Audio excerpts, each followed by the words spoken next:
Je m'appelle Anna Politkovskaya. Je suis née en 1959.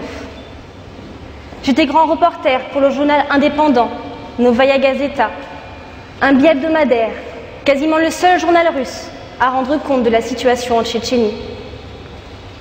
Je me suis rendue à de nombreuses reprises dans les zones de combat en Tchétchénie et dans des camps de réfugiés au Daghestan, puis en Ingouchie. Pour ces raisons, j'ai reçu plusieurs prix en Russie et par le Pen Club International en 2002.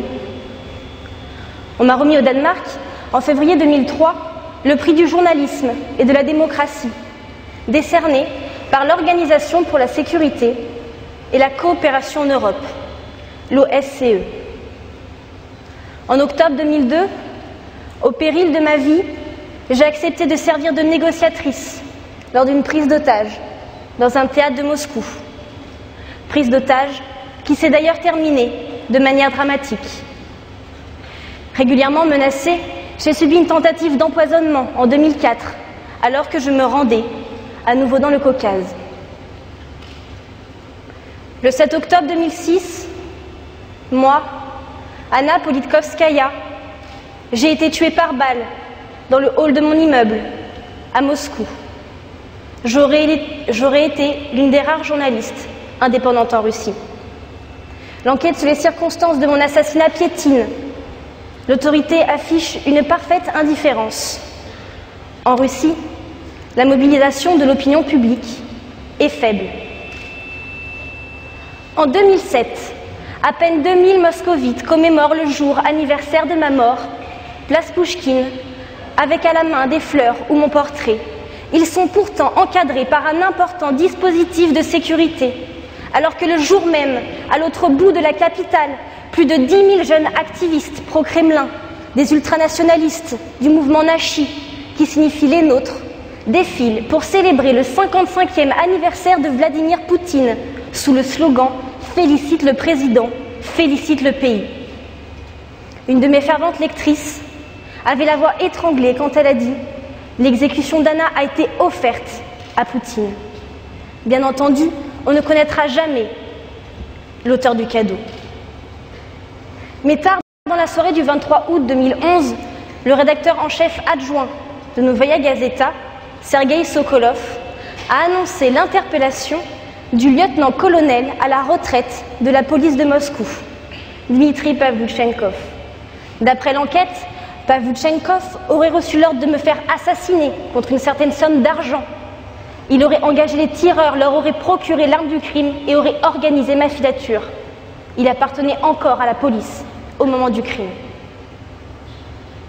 Contactée par Reporters sans frontières, l'avocate de ma famille, Anna Stavitskaya, a rappelé que Pavlyuchenkov était le témoin principal du premier procès. Fort de son statut d'officier de police, il s'était alors brillamment appliqué à brouiller les pistes. Mon avocate disait « Dès ce moment, nous avions des soupçons quant à sa participation dans l'assassinat d'Anna.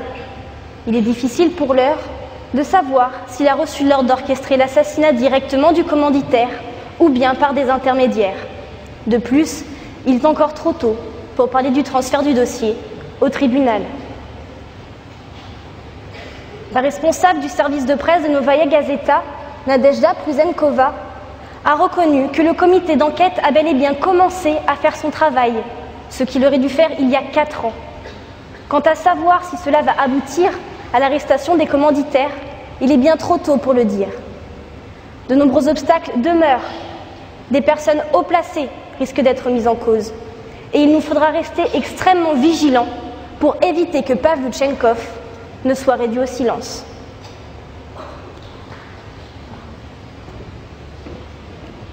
Je m'appelle Alexandre Litvinenko.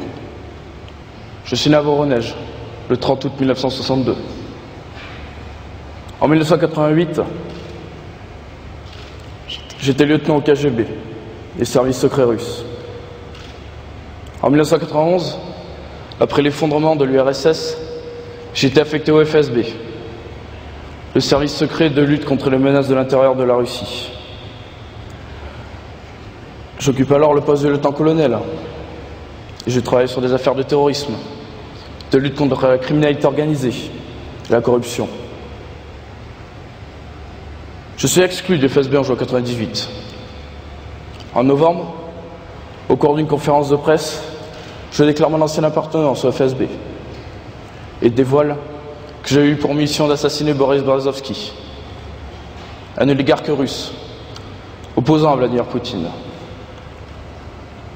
4 mois plus tard, je suis arrêté, poursuivi par la justice et condamné. On me confisque mon passeport et je passe plus d'1 an dans un centre de détention spécial du FSB. Je suis désormais un dissident au régime, l'un des principaux opposants à Vladimir Poutine. Libéré mais sous surveillance, je parviens à m'enfuir en octobre 2000 et je quitte la Russie pour rejoindre ma famille en Turquie. J'obtiens ensuite l'asile politique en Grande-Bretagne. Je me lance alors dans une vaste enquête sur le rôle joué par les fonctionnaires du FSB, les anciens collègues, dans la série d'attentats commis en septembre 1999 en plusieurs villes de Russie. Cet attentat sanglant, qui a tué plus de 300 personnes, avait créé une psychose providentielle et permettait à Vladimir Poutine de se présenter à l'élection présidentielle de 2000 en champion de la sécurité. L'attribution de ces crimes aux Tchétchènes préparait l'opinion au lancement de la deuxième guerre de Tchétchénie, guerre qui justifiait la prise en main du pouvoir par les services secrets. Or, aidé par Yuri Fetchensky, un journaliste américain, j'ai trouvé des informations fiables et convergentes qui démontraient que c'était des agents du FSB eux-mêmes qui avaient posé ces bombes. Partant, je tentais de comprendre comment et pourquoi le FSB s'était mené en officine terroriste. Le tableau que je découvrais était sidérant. C'était celui d'un corps préclanique qui s'était reconverti dans les affaires. Corruption, trafic de drogue, extorsion de fonds, chantage, enlèvement, blanchiment d'argent. Encore fallait-il, pour bénéficier de haute protection, faire élire à la tête de l'État Vladimir Poutine, l'ex-patron du FSB, les services de sécurité russes. C'était le tableau inquiétant d'une ancienne superpuissance en pleine dérive mafieuse, sous le regard approbateur des plus hautes autorités de l'État. Le 1er novembre 2006, je bois le thé avec 2 Russes, dans un hôtel londonien, le Millennium. Le 17 novembre, je suis hospitalisé au University College Hospital de Londres.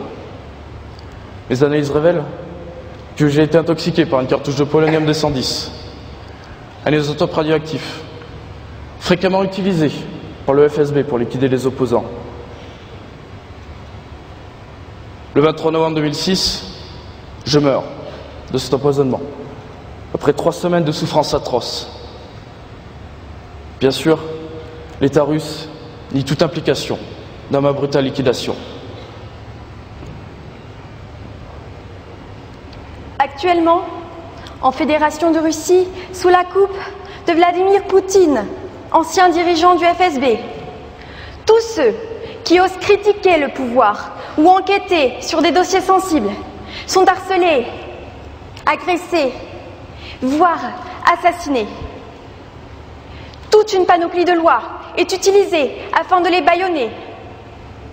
Dans le sillage de la guerre en Tchétchénie, les disparitions ont lieu maintenant dans pratiquement tout le Caucase du Nord, surtout en Ingouchie, où elles se multiplient.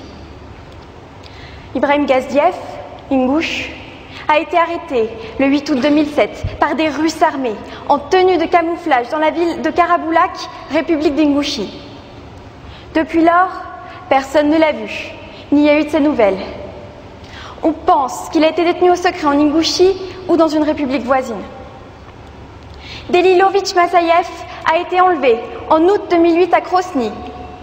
Il eut le tort de demander l'ouverture d'une information judiciaire et de témoigner en juillet, 3 semaines avant sa disparition, dans le journal Novaya Gazeta, dans lequel Anna Politkovskaya écrivait: Stanislav Arkelov, avocat et défenseur des droits humains, a été abattu en plein centre de Moscou en janvier 2009, alors qu'il s'apprêtait à faire appel de la libération anticipée d'un ancien colonel russe condamné pour le meurtre d'une jeune Tchétchène. L'association Mémorial, créée par le dissident Andreï Sakharov, qui rassemble des défenseurs des droits humains ainsi que des historiens du Goulag, est devenue une cible pour le pouvoir. Kadyrov, le président de Tchétchénie, a porté plainte pour diffamation contre Oleg Orlov. Celui-ci a eu le tort de l'accuser d'être l'instigateur de la mort de Natalia Estemirova, sa collaboratrice à Grozny, assassinée en juillet 2009. Dans le Caucase du Nord, on élimine au fur et à mesure l'opposition civile et les derniers témoins du conflit. Oleg Orlov, président du Mémorial, a reçu le prix Andreï Sakharov en octobre 2009. En 2010, proclamée année culturelle France-Russie, on juge l'art qui dérange. Yuri Samadourov, ancien directeur du Centre Sakharov, et Andriy Rofev, ancien directeur du département d'art contemporain de la galerie Tretchakov, sont poursuivis pour incitation à la haine, atteinte à la dignité, pour avoir organisé une exposition d'art contemporain intitulée « L'art interdit 2006 » au musée Sakharov en 2007. L'exposition de ces œuvres avait justement pour objectif de susciter un débat sur la censure. En effet, les directeurs de galeries en Russie avaient refusé de les exposer par peur de choquer l'Église orthodoxe. Parler des droits de l'homme en Russie dérange. C'est en effet un partenaire économique incontournable en Europe et un fournisseur de gaz naturel de rang mondial, soit environ 30% des ressources.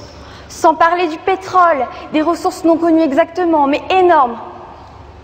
C'est un acteur politique de premier ordre. La Fédération de Russie est l'un des 47 pays membres du Conseil de l'Europe.